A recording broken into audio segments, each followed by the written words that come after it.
DAP akan membina satu mekanisme penilaian calon yang lebih sistematik dan telus dalam mendepani sebarang isu permasalahan dalaman parti di masa hadapan.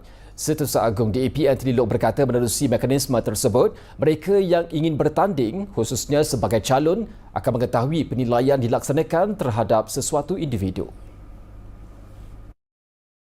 Biar semua orang tahu mengapa mereka dipilih ataupun tidak dipilih. Ada satu sistem penilaiannya. Sudah tentu pimpinan tertinggi kena membuat keputusan.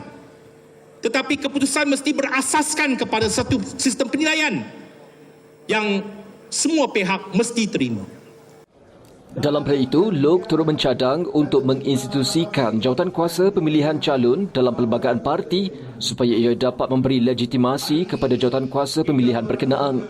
Loke berkata kesemua pindaan itu tidak akan dilaksanakan hari ini dan perlu dibahas, dibincang dalam mencari mekanisme terbaik dalam tempoh 18 bulan dari sekarang.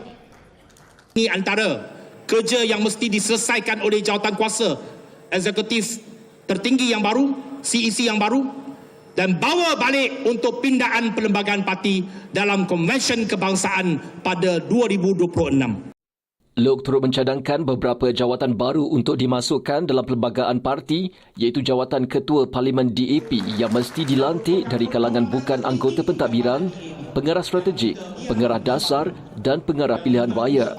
Selain itu, beliau berkata Ketua Wanita DAP dicadang untuk dilantik sebagai anggota tetap dalam jawatankuasa pemilihan calon di samping pelaksanaan sekurang-kurangnya 30% calon wanita pada pilihan raya umum ke-16.